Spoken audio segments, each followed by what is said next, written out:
First bench भी मिल जाएगा आपको सर। हाँ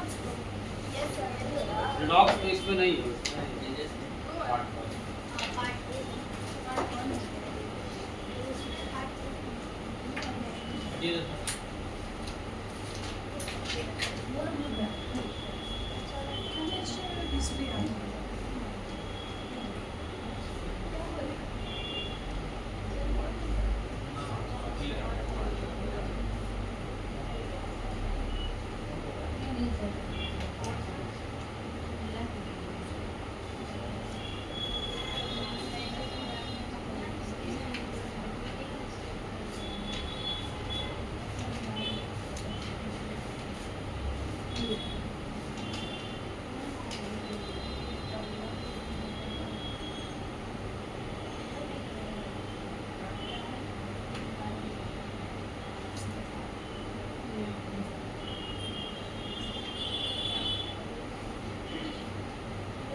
माइनस इलेक्ट्रॉन गेन एंथैल्पी।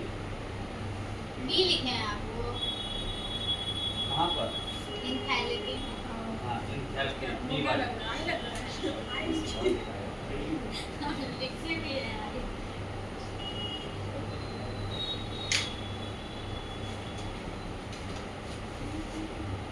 हो गया।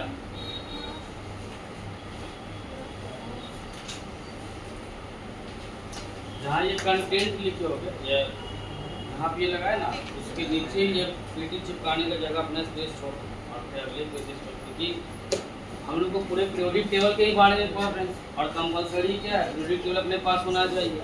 अब कॉपी में रहेगा इसलिए हम बोले कि ऑफिस से देने के लिए छोटा सा निकाल दो कि कॉपी में चिपक जगह देखे तुम लोग बड़ा बड़ा लेके आ रहे थे। अब कोई बोलेगा हम घर पे भूल गए, हम नहीं लाए, ये लाए, वो लाए, तो कॉपी आएगा तो साथ में ये भी आएगा, कॉपी नहीं आएगा तो ये भी नहीं आएगा। लेकिन बड़ा इसलिए लाया था ना कि सब दिख रहा था, तो कुछ इस पे भी सब दिखेगा, आपको एलिमेंट ही देखना, बाकी कुछ नहीं दिखना। एलिमेंट ना दिखता है, नंबर है ना। चलिए अब यहाँ ध्यान देना, ये पीरियोडिक टेबल में अब यहाँ फोकस करो। ये पीरियोडिक टेबल में जो ये वाला टॉपिक है ना, ये जो टॉपिक आपको दिख रहा है, इसको हार्ट ऑफ क्रिटिकल,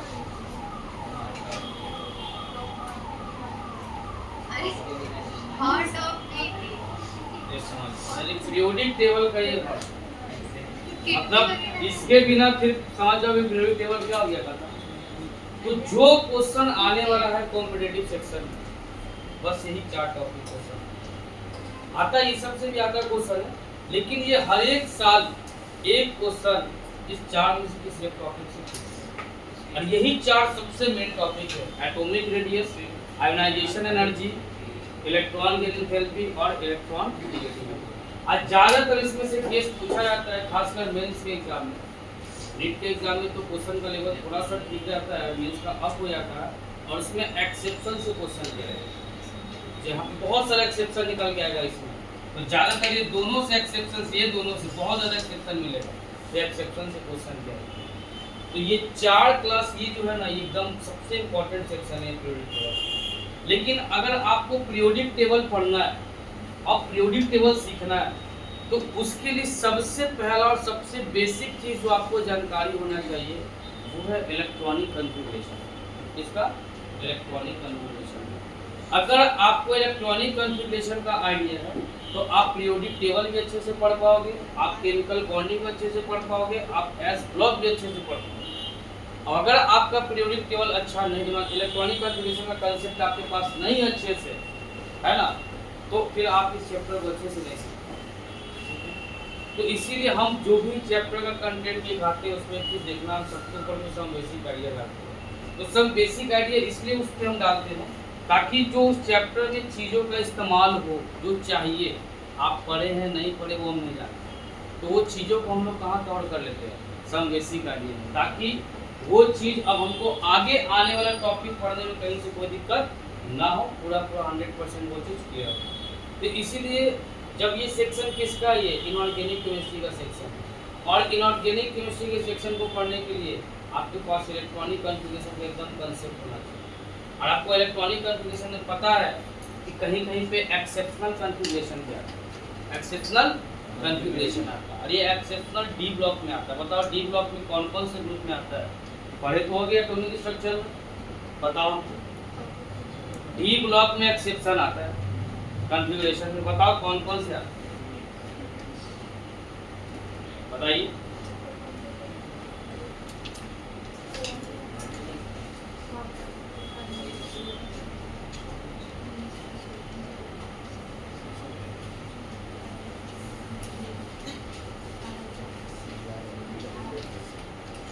एक्सेप्शन तो ही जगह आता है, एक D4 इलेक्ट्रॉन और एक D9, एक D4 और एक D9। तो D4 जो होता है उसको हम लोग क्या बनाते थे, D5, और जहाँ D9 होता है उसको क्या बनाते हैं, D10। इसमें से कितने लोग को इलेक्ट्रॉनिक कॉन्फ़िगरेशन आता है, बहुत अच्छे से इलेक्ट्रॉनिक कॉन्फ़िगरेशन बहुत अच्छे, कितने लोगों को आता है, इसको आता है हाथ वाले,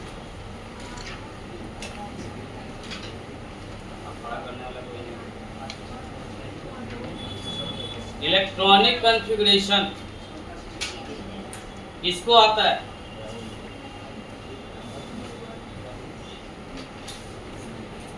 एटॉमिक स्ट्रक्चर पढ़े ना जी? हाँ? एटॉमिक स्ट्रक्चर तुम लोग पढ़े ना, एटॉमिक स्ट्रक्चर इससे पहले। उस पे हम लोग को अफवाहू प्रिंसिपल पढ़ना था, हुन्स रूल पढ़ना था, हुन्स रूल था, अफवाहू प्रिंसिपल था, पॉली एक्सक्लूजन प्रिंसिपल था। ये सारे प्रिंसिपल को पढ़ करके फिर लास्ट में अफवाहू प्रिंसिपल के अनुसार ही हम लोग इलेक्ट्रॉन को फिलअप करते थे। क्या बोल रहे हैं? कभी एनसीईआरटी खोलते भी हो कि नहीं खोलते? जब एनसीईआरटी खोलिएगा तो आपको टॉपिक लास्ट में आपको ये दिखेगा एटॉमिक स्ट्रक्चर में, आपको पॉली एक्सक्लूजन प्रिंसिपल मिलेगा, हुन्स रूल मिलेगा, आपको अफवाहू प्रिंसिपल मिलेगा। इसके अकॉर्डिंग आप इलेक्ट्रॉन को फिलअप कीजिएगा। कब कौन सेल का क्या एनर्जी लेवल होगा, सारा कंसेप्ट आप कौन से निकल करके आएगा। लेकिन आप चलिए, अच्छा हीजेनबर्ग अनसर्टेनिटी प्रिंसिपल पढ़े हो? दिमाग में नहीं होगा, जब छोटा सा चीज दिमाग में नहीं कहाँ दिमाग, थोड़ी उस सब बात को हटाइए। तो इलेक्ट्रॉनिक कन्फिगरेशन आप लोग पढ़े नहीं कि आता नहीं, ये बताइए। हैं? आता किसको किसको नहीं, ये करा आता नहीं है। जो खड़ा हाथ किया उसको नहीं आता, जो नहीं किया इसका मतलब उसको आता है ना? यानी तुम दोनों को आता है? थोड़ा बहुत, एक इसको चलो थोड़ा सा तुम करो, एक इससे और एक इससे, दो लोग से बस सवाल है। जब आता है तो कुछ जानकारी मिलना चाहिए, उसके आपसे सवाल, कोई बहुत बड़ा सवाल नहीं है आपका, सवालों से आदमी को पीछे नहीं भागना चाहिए। अब बताइए इलेक्ट्रॉनिक कॉन्फ़िगरेशन का मतलब क्या होता है? क्या होता है? एकदम सबसे सिंपल और बेसिक सवाल है, कोई तुमसे कुछ काम धाम नहीं पूछे क्या है, एकदम बेसिक सा सवाल किए कि इलेक्ट्रॉनिक कॉन्फ़िगरेशन क्या होता है।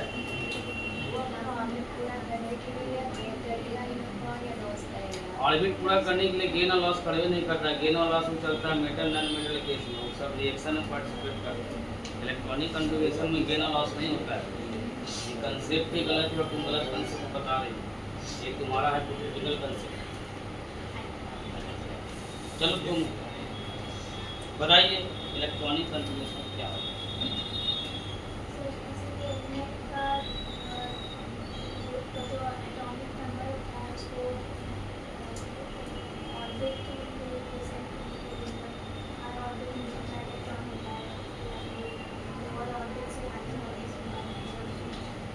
लोअर ऑर्बिट हायर ऑर्बिट वो सब अलग चीज आ गया, वो लोअर ऑर्बिट हायर ऑर्बिट अलग चीज आ गया। हम मेरा सवाल है कि इलेक्ट्रॉनिक कॉन्फ़िगरेशन क्या होता है। आप करें किसी भी एटॉमिक एलिमेंट के पास एटॉमिक नंबर है, उसका इलेक्ट्रॉन है लोअर से हायर ऑर्बिट के इलेक्ट्रॉन को रख रहे हैं, यही कहना चाहिए ना, भर रहे हैं। Electronic configuration lower higher orbit में भर रहे, लोअर ऑर्बिट वहाँ पे कोई कंसेप्ट नहीं आता इलेक्ट्रॉनिक कॉन्फ़िगरेशन। देखिए इलेक्ट्रॉनिक कॉन्फ़िगरेशन मतलब क्या होता है, बैठिए हम आपको समझाते हैं। इलेक्ट्रॉनिक कॉन्फ़िगरेशन का अगर एक वर्ड में मतलब कहें तो address of electron, address of यानी इलेक्ट्रॉन एटम में कहाँ होता है, ये बात कौन बताता है? इसी बताता है। यानी इसी से पता लगता है कि इलेक्ट्रॉन कहाँ हो। जैसे अब हम इस बात पे भी आएंगे, तो अब हम लोग यहाँ से स्टार्ट करेंगे, अभी कोई चीज़ कुछ उतारोगे नहीं, एकदम पूरे चीज़ को देखते जाओगे, ठीक है? हम यहाँ से लगा रहे हैं और हम लोग 3 इलेक्ट्रॉनिक कॉन्फ़िगरेशन सेल, सबसेल और इनर्ट। सेल, सबसेल और इनर्ट 3 इलेक्ट्रॉनिक कॉन्फ़िगरेशन आपको हम सिखाएंगे। सबसे पहले कि ये जो इलेक्ट्रॉनिक कॉन्फ़िगरेशन होता है इसका मतलब ही क्या होता है? इसका मतलब ही होता है एड्रेस ऑफ इलेक्ट्रॉन, यानी इलेक्ट्रॉन कहाँ है एटम में। जब एटॉमिक स्ट्रक्चर आप पढ़ रहे थे तो एटॉमिक स्ट्रक्चर क्यों पढ़ रहे थे? क्यों एटम का स्ट्रक्चर कैसा हो, एटम का स्ट्रक्चर कैसा हो। तो एटम की स्ट्रक्चर के बारे में पढ़ी, क्योंकि सबसे पहले आप पढ़े होंगे डिस्कवरी ऑफ इलेक्ट्रॉन और प्रोटॉन। तो जब इलेक्ट्रॉन और प्रोटॉन का डिस्कवरी हो गया, इस बात का उस समय दौर चलना शुरू हो गया कि अगर इलेक्ट्रॉन और प्रोटॉन जो एटम का पार्ट है, जिसको सब एटॉमिक पार्टिकल कह रहे हैं, तो एटम में कहाँ पड़े वो, उसका पोजीशन कहाँ है, इलेक्ट्रॉन कहाँ रहता है, प्रोटॉन कहाँ रहता है, बताइए उसका मॉडल ऑफ एटम। तो पहले साइंटिस्ट निकल के आ गए थे थॉमसन साहब। क्या निकल के आ गए थे? तो थॉमसन साहब क्या कह दिए कि एटम एक पॉजिटिव चार्ज का स्फीयर है और उसके ऊपर इलेक्ट्रॉन एम्बेडेड है। इलेक्ट्रॉन क्या बोल दिए, एटम क्या है, पॉजिटिव चार्ज का स्फीयर। तो 9th में ही पढ़ना था, पॉजिटिव चार्ज का स्फीयर कर दिया, इलेक्ट्रॉन एम्बेडेड है। बोले ऐसे नहीं समझोगे तो वाटरमेलन का कंसेप्ट समझा देते। वाटरमेलन देखे, लाल वाला को क्या कहते हैं, तरबूज की खरबूज क्या कहते हैं, तरबूज खरबूज में हमेशा कंफ्यूज रहते हैं, लाल वाला जो रहता है उसी का बात करते हैं। तो बोले जो लाल वाला देख लीजिए स्फीयर हो गया, ये जो पूरा लाल पार्ट हो गया ना, वो समझ जाइए प्रोटॉन है, और उसके ऊपर जो सीड ऐसे ऐसे जो है वो आप समझ जाइए इलेक्ट्रॉन। साइंस है भाई, यहाँ पे मुंह से बोलने वाला बात पे विश्वास नहीं होता, इसके लिए एक्सपेरिमेंटल प्रूफ चाहिए।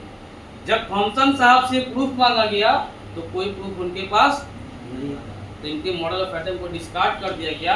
और 8 से 10 साल 15 साल बाद एक और साइंटिस्ट है, और वो साइंटिस्ट कौन थे, रदरफोर्ड। कौन थे? रदरफोर्ड। जब रदरफोर्ड है तब उन्होंने बताया था किसके बारे में, इलेक्ट्रॉन और प्रोटॉन के बारे में। तो उन्होंने कहा प्रोटॉन कोई पॉजिटिव एटम कोई पॉजिटिव चार्ज का स्फीयर नहीं है। तो क्या बताए थे, कोई बता सकते हो क्या,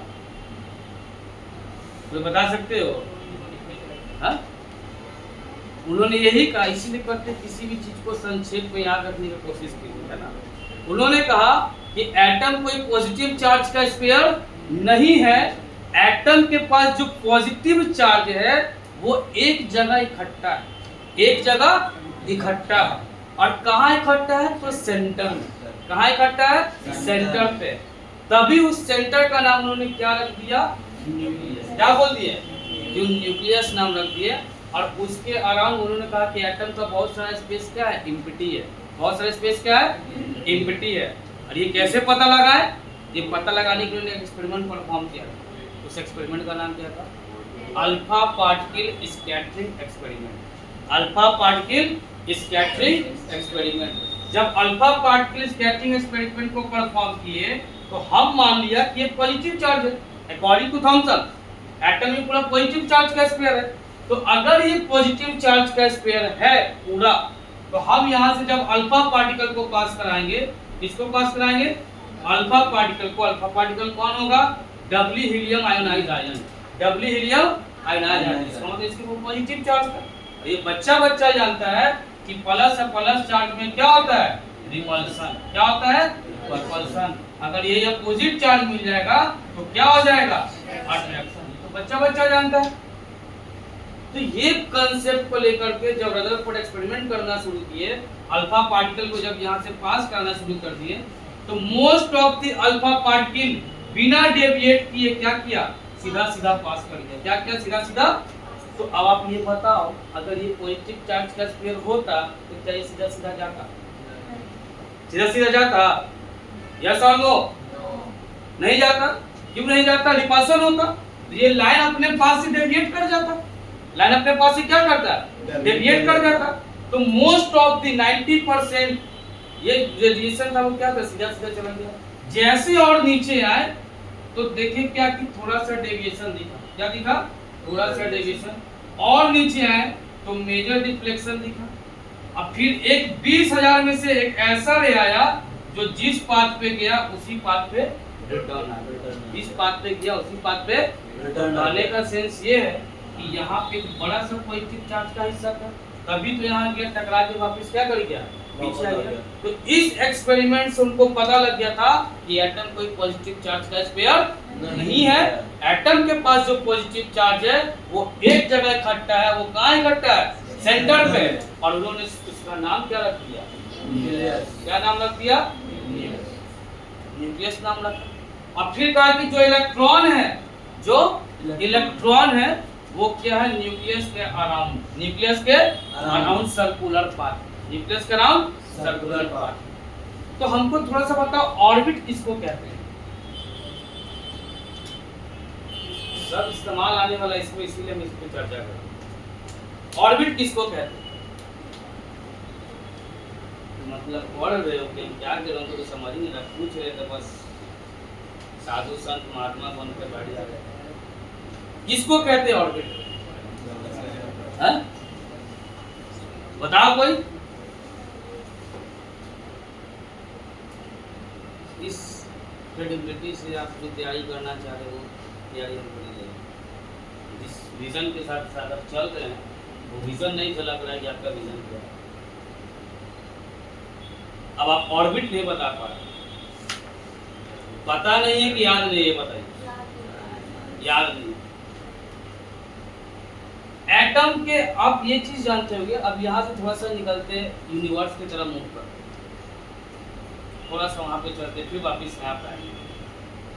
आप जब यूनिवर्स की इमेजिनेशन कीजिएगा, तभी आप खड़ा होइएगा, आपको लगेगा कि पृथ्वी, हम लोग पृथ्वी पे ही, उसके सबसे ऊपर वाले लेयर पे अपना जीवन यहाँ पर, तो सन के अराउंड बहुत सारा दिखता है, 7, 8, 9 प्लेनेट है हम लोग टोटल। तो सन के अराउंड अगर ये सन है, ये सन है, इसके अराउंड बहुत सारा ऐसा पाथ दिख रहा है, बहुत सारा क्या दिख रहा है, ऐसा पाथ दिख रहा है। कोई प्लेनेट यहाँ है, कोई प्लेनेट यहाँ है, कोई प्लेनेट यहाँ है, कोई प्लेनेट यहाँ है। हम यहाँ पे, हम बीच में एक और दिखा रहे हैं।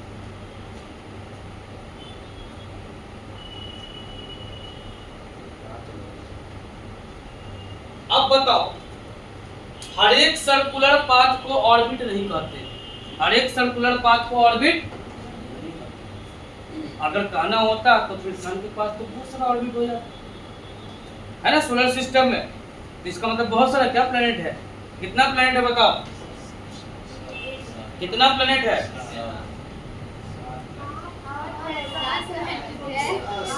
लेवल के साइंस का, अगर ये लिविंग बिंदु होता, शर्म से बचा रहा है। 7 गो 8 गो 4 गो, मतलब प्लेनेट को क्या समझ लिया, बहुत समझ लिया। कैसे ही बस इन्होंने फेंक दिया, बुला गया है, गिरा दिया। कितना प्लेनेट है जी? 9 था, लेकिन एक अब मिल नहीं रहा। वो कहाँ पता चल गया, वो प्लूटो था, है ना। जनरली हम लोग जब शुरू से पढ़े थे तो 9 प्लेनेट के बारे में जानते थे, तो वो एक नहीं, तो एग्जिस्टेंस 9 प्लेनेट का था पहले से। लेकिन अभी कितने लोग का पता लगा हुआ है? वो 8 वाला अपने अपने ऑर्बिट पे है, अपने अपने क्या है, ऑर्बिट पे है। तो जब ऑर्बिट पे है तो ये आपको पता होगा कि जिस पे प्लैनेट है केवल उसी को क्या कहेंगे, उसी को क्या कहेंगे, ऑर्बिट। और जिस पे नहीं उसको ऑर्बिट। तो हर एक सर्कुलर पाथ ऑर्बिट नहीं बन सकता, हर एक सर्कुलर पाथ ऑर्बिट। इसी तरीके से ये न्यूक्लियस का बहुत सारा सर्कुलर पाथ, बहुत सारा सर्कुलर पाथ था। तो हर एक सर्कुलर पाथ ऑर्बिट नहीं होगा। ऑर्बिट कौन होगा? जहाँ पे इलेक्ट्रॉन मौजूद होगा, है ना। तो कहेंगे ऑर्बिट किसको कहेंगे? वो सर्कुलर पाथ जहाँ पे इलेक्ट्रॉन मौजूद हो, उसको क्या कह देंगे? ऑर्बिट। तो हर एक सर्कुलर पाथ ऑर्बिट नहीं बना। इन्होंने थोड़ा जो अपने छोटा सा संक्षेप में बता रहे कि भाई प्रोटॉन तो बीच में है, उसको न्यूक्लियस नाम रखा, उसके अराउंड सर्कुलर पाथ है, उस ऑर्बिट में कौन मौजूद है? इलेक्ट्रॉन मौजूद है। तो पता है इलेक्ट्रॉन क्या कर रहा है? लगातार रिवॉल्व कर रहा है। क्या कर रहा है? रिवॉल्व मतलब घूम रहा है। क्या कर रहा है? इन्होंने कहा इलेक्ट्रॉन लगातार घूम रहा है। तो जब इन्होंने कहा इलेक्ट्रॉन लगातार घूम रहा है और बता दिए कि सेंटर पे है इलेक्ट्रॉन, यहाँ आज भी हम लोग यही जानते हैं कि सेंटर पे न्यूक्लियस है और सर्कुलर पाथ में कौन है? इलेक्ट्रॉन है। तो बताओ फिर इनके थ्योरी को क्यों ड्रॉप किया गया? क्यों ड्रॉप किया गया इनके थ्योरी को? मॉडल ऑफ एटम क्यों हटा दिया गया, डिस्कार्ड कर दिया गया? स्टेबिलिटी ऑफ, बोलो ना, बोलो बोलो।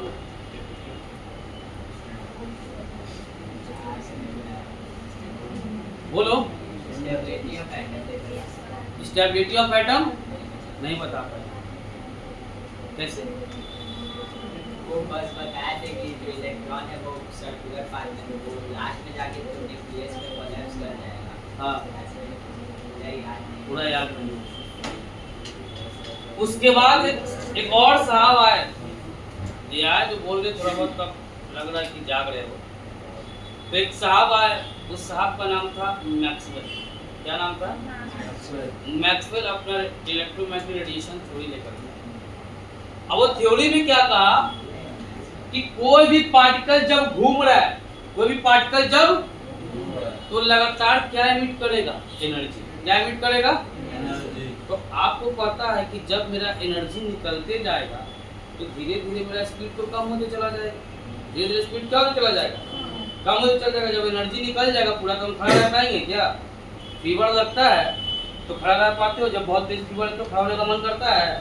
क्यों नहीं मन करता है? क्योंकि शरीर में लगता है एनर्जी। तो ये कहा कौन? मैक्सवेल ने कहा कि जब कोई पार्टिकल लगातार घूम रहा है तो लगातार क्या एमिट करेगा? एनर्जी। एक ऐसा समय आएगा ये घूमते घूमते घूमते घूमते इस पड़ल पाथ को फॉलो करते हुए जाके कहाँ फॉलो कर जाएगा? न्यूक्लियस। और ये कोलैप्स हो जाएगा। ये बात किसने कहा? मैक्सवेल ने। रदरफोर्ड क्या बोले? नहीं, लगातार घूम रहा है, ये कड़ा घूमेगा तो एनर्जी निकलते जाएगा, कोलैप्स कर जाएगा। तो जब ये बात बोले तो रदरफोर्ड को इस बात को गलत साबित करना चाहिए था। रदरफोर्ड को इसके बात को, अगर ये सही थे तो इनको गलत साबित करना चाहिए था, लेकिन इसके बात को ये काउंटर नहीं कर पाए, इसके बात को गलत साबित नहीं कर पाए, इसलिए इसके मॉडल ऑफ फैक्टर को क्या किया? इसका रिजल्ट ये निकल कि बस ये जो बात बोला ये सही बोल रहा है कि गलत बोल रहा है, इस बात का ये काउंटर जवाब नहीं दे पाए, इसलिए इनकी थ्योरी को क्या कर देगा? तब फिर वहां से अगला मॉडल ऑफ एटम आया, और अगला मॉडल ऑफ एटम क्या था? Bohr's model of atom. पता बोर्स मॉडल ऑफ एटम किसके लिए था? कौन सी स्पीशीज के लिए? पूरा चैप्टर कहानी की तरह याद करा, कहां से चला कहां पे खत्म। Single electron species. इसके लिए बोर्स मॉडल तो आया, सही था, लेकिन हर एक स्पीशीज के लिए नहीं था। केवल वही स्पीशीज जिसके पास, जैसे बोर्स मॉडल किसके लिए एप्लीकेबल था? Li+ के लिए, He+ के लिए, H के लिए। अगर तुम बोलते हैं कि लिथियम के लिए तो नहीं, क्योंकि लिथियम के पास कितना इलेक्ट्रॉन हो जाता है? Li++ यहाँ पे है, Li++ अगर इसके पास 3 इलेक्ट्रॉन हो गया ना, इसके लिए एप्लीकेबल है। जिस स्पीशीज के पास 1 इलेक्ट्रॉन है उसी के लिए क्या एप्लीकेबल था? Bohr's model of. ये बड़ा लंबा कहानी तेरे से बड़ा चाहिए, बहुत सारा चीज बताया। रेडियस कैसे निकाल सकते हैं, वेलोसिटी कैसे निकाल सकते हैं, एनर्जी कैसे निकाल सकते हैं, सब किसका? सिंगल इलेक्ट्रॉन स्पीशीज का। फिर इसमें भी कुछ कमी आई। जब इसकी भी कमी आई तो आगे कमियों को काउंटर करने के बाद फिर अगला थ्योरी आया लास्ट में, quantum mechanical model of atom, जो हम लोग आज हम लोग पढ़े नहीं पढ़े वो अलग चीजें फैक्ट हुई। अब हम लोग आगे अपने जर्नी पे चलते हैं। ऑर्बिट तो समझ में आ गया किसको कहती है? वो सर्कुलर पाथ जहाँ पे इलेक्ट्रॉन पाया जा सकता है, जो मौजूद था उसी में क्या कहते हैं?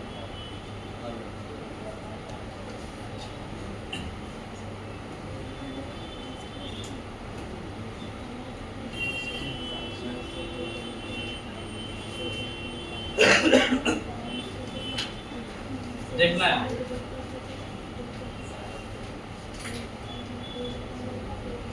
एड्रेस कैसे पता लगाएंगे। ये न्यूक्लियस हो गया, इसके अराउंड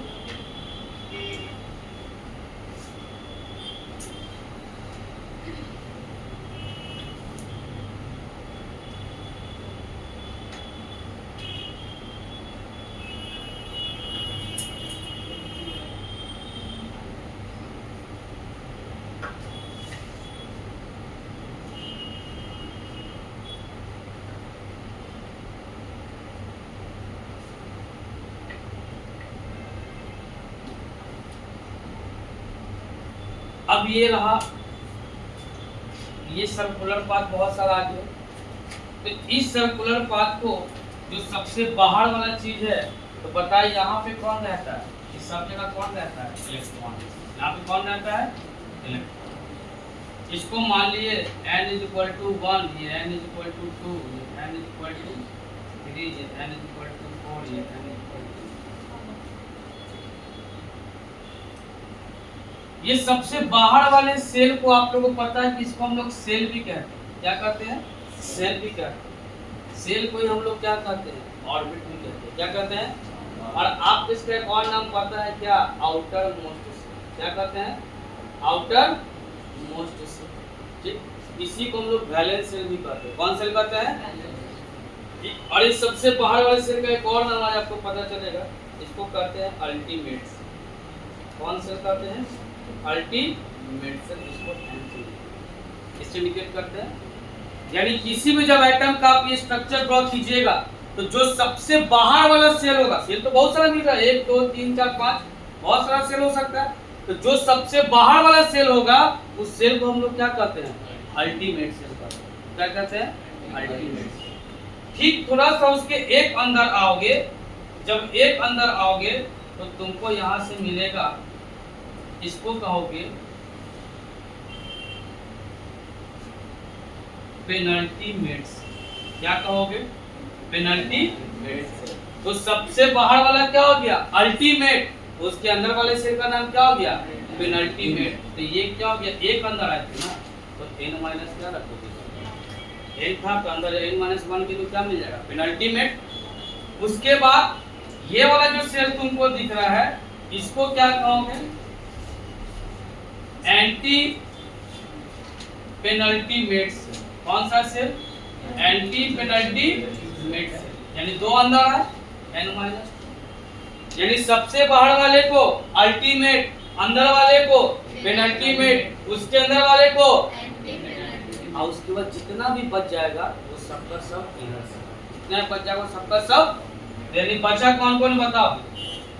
बचा कौन कौन? एक ये बचा और एक ये बचा, ही दो बचा ना। इसको हम लोग क्या कह देंगे? Inner shell. क्या कह देंगे?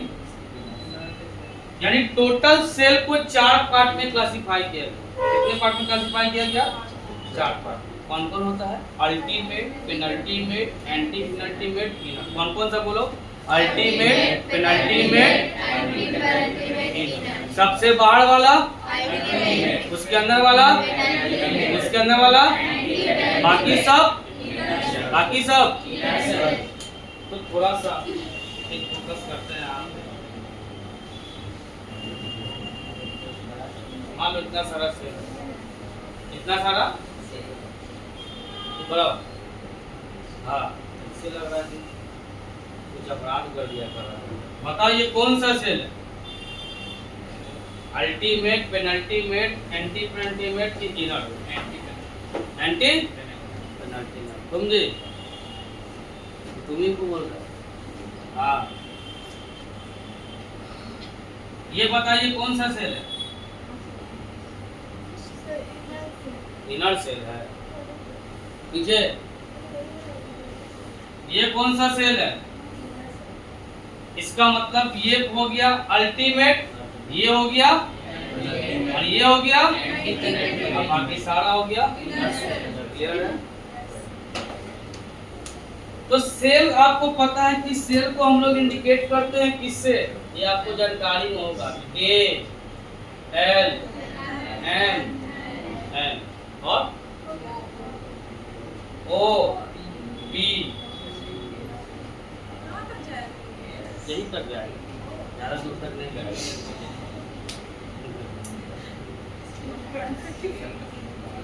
सेल के अंदर आता है क्या? सबसेल। क्या आता है? सबसेल। और सबसेल आपको पता है कि 4 ही होता है। कौन कौन होता है सबसेल? बोलिए तो, बोलो सबसेल। नहीं बोलते हो ना, बोलना सीखो। S P D F subshell 4 होता है। S P D F। Subshell के अंदर जाओगे तो क्या मिलेगा? ऑर्बिटल। क्या मिलेगा?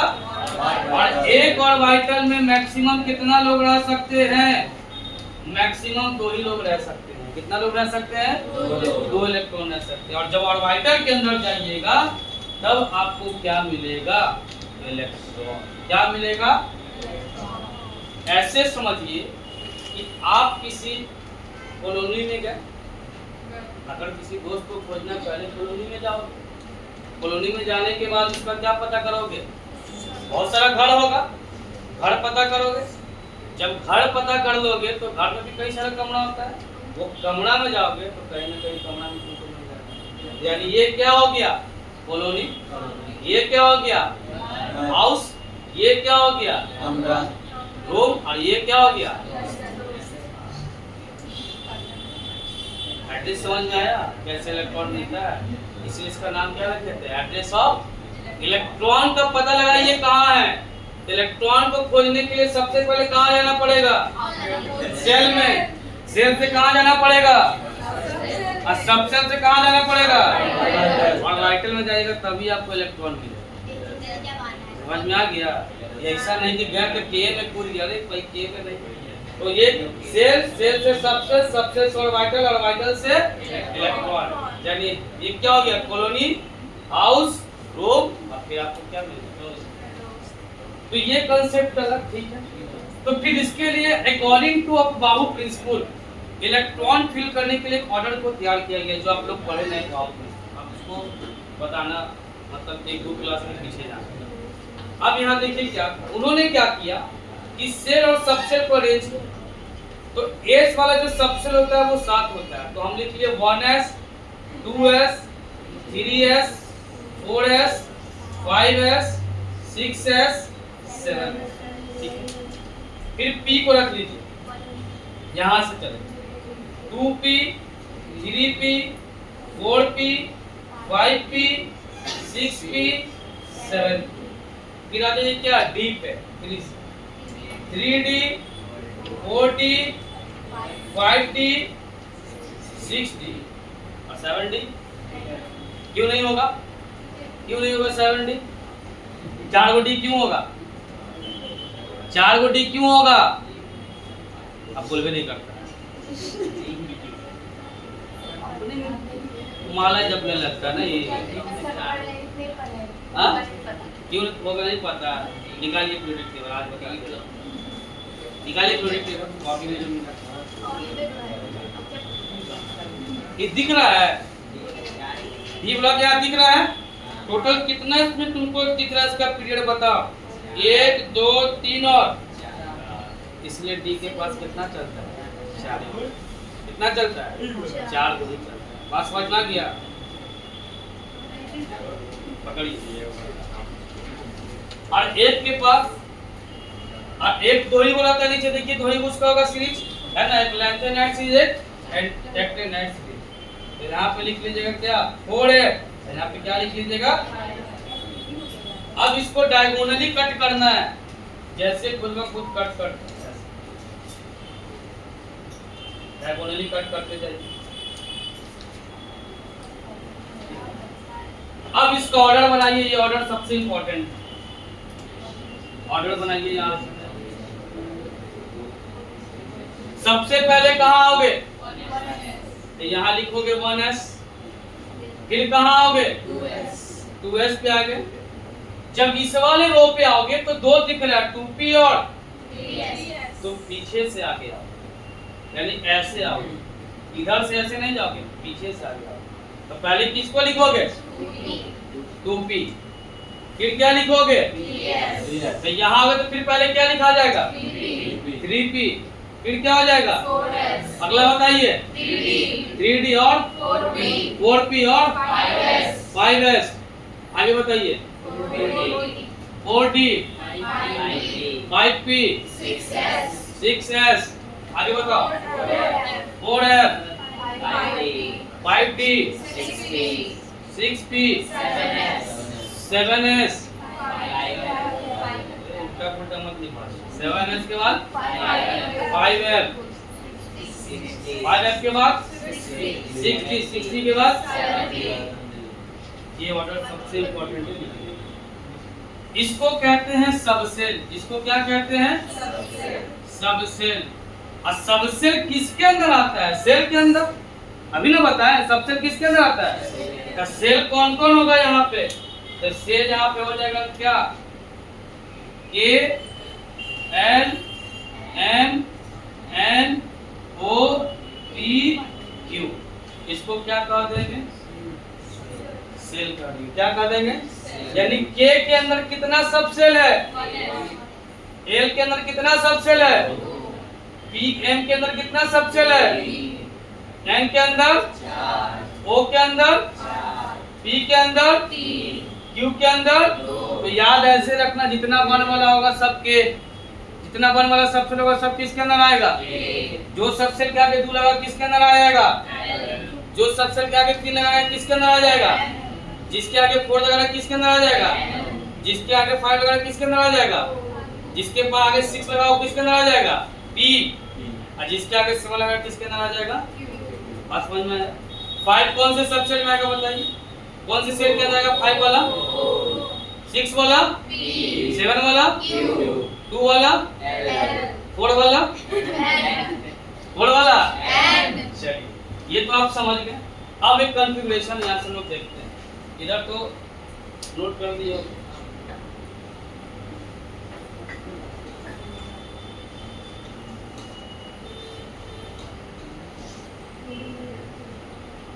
अब जैसे यहाँ पे लिखते हैं, समझना ध्यान से। जिंक का एटॉमिक नंबर कितना होता है?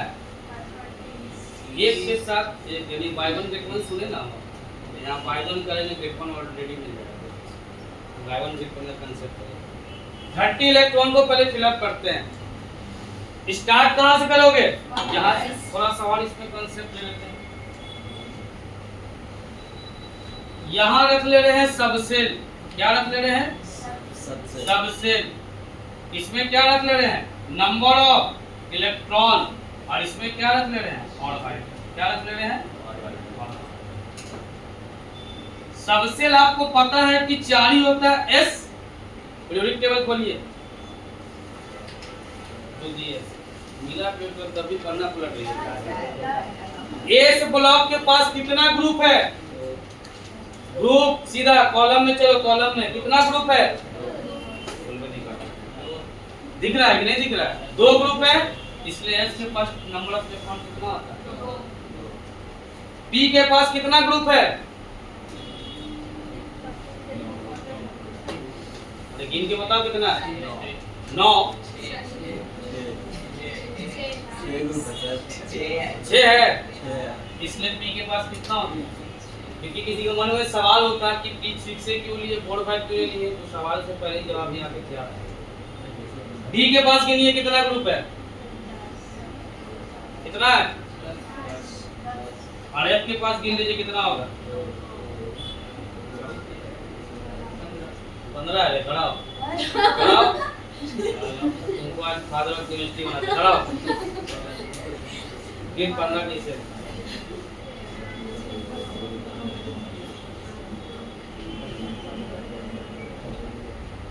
गिनो तो पीरियोडिक टेबल कितना है? लाइए,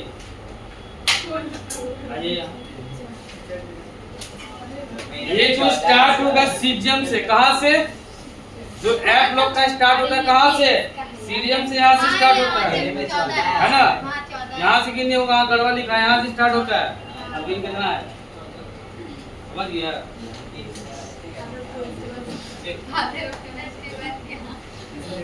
अब यहाँ ध्यान दो।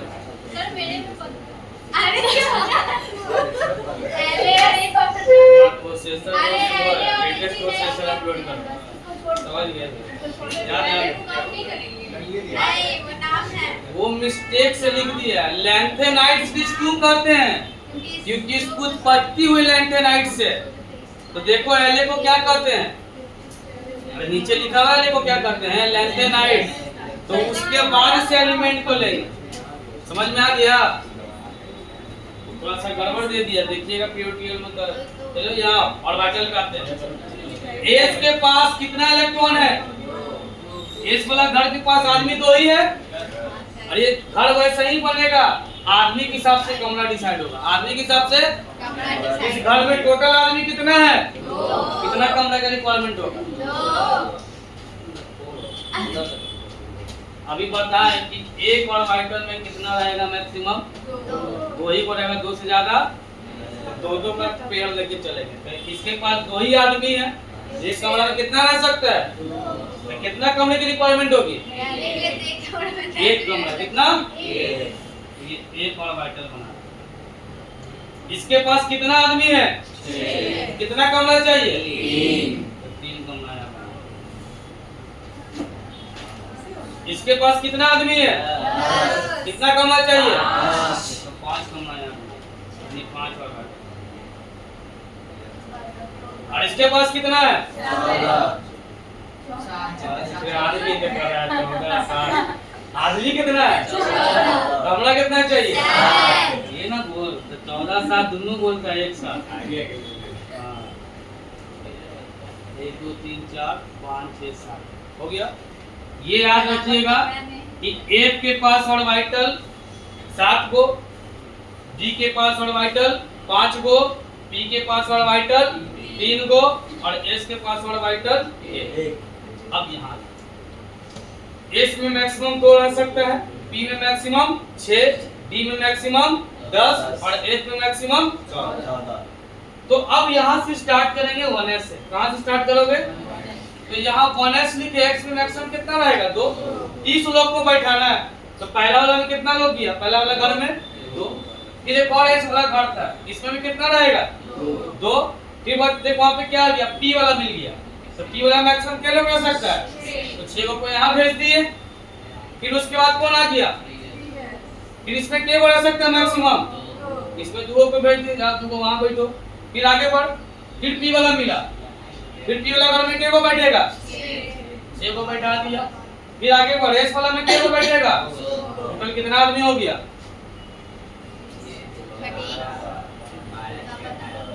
20 आदमी हो गया। कितना बचा? 10। और लास्ट में क्या लिख दो? 3D आएगा ना। 10 को बचा, d में कितना रह सकता है मैक्सिमम? यहाँ 10। ठीक है, इसको कहते हैं सेल कॉन्फ़िगरेशन। तो बाय 1 के साथ गेट 1 भी चाहिए। जो बताए थे जिसके आगे 1 लगा होगा वो k, हम थोड़ा देर पहले रटवाए थे। जिसके आगे 2 लगा होगा उसको क्या कहेंगे? n। क्या लिखा है? जिसके आगे 3 लगा होगा वो n, यानी ये वाला और ये वाला क्या हो गया? n। और जो 4 लगा होगा क्या हो जाएगा? तो k वाला जो है इसके अंदर एक ही वो घर है। अब कितना है आदमी इसमें? जोड़ दो 2। L वाले कॉलोनी में कितना आदमी है? टोटल जोड़ो। इसको 13 दिख रहा है। 6 और 2 8। M वाले में गिन, 6 और 2 8 है, 10 कितना? 18। और N वाले में कितना है? इसको कहते हैं सबसेल कर, ये सेल कॉन्फ़िगरेशन। सेल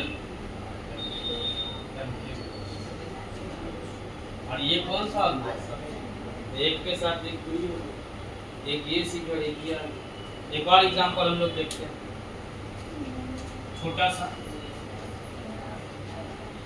Na का आप लोग जानते होंगे, बताइए कितना होता है? सेल वाला बताइए। तो बचपन से पढ़े होंगे Na, सेल वाला बताओ। 2 8 देखते हैं 2 8 1 आता है कि नहीं आता। पहले आप फिर 1s वाला लिखेंगे तो क्या लिख देंगे? 1s 2 2s और 2p। 10 आदमी बैठ गया। फिर कौन वाला कमरा भेजना था? 3s। लेकिन s में मैक्सिमम 2 रह सकता है, एक रख सकते हैं कि नहीं रख सकते हैं? रख सकते हैं। एक ही बचा, एक यहाँ पे रख दिए। जब एक यहाँ पे रख दिए तो जोड़ो। ये भाई साहब क्या बना? k। ये क्या बना? और ये क्या बना? तो जोड़ ले। k में कितना? तो l में कितना? 8। s में कितना? आ गया।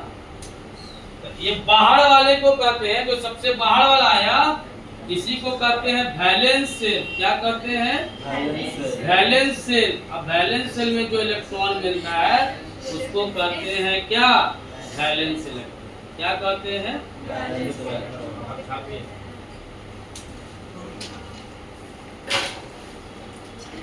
वीडियो बंद कर दिया जाए। 49 मिनट। अरे वाह, घंटा को आया 49 हाँ 50 मिनट।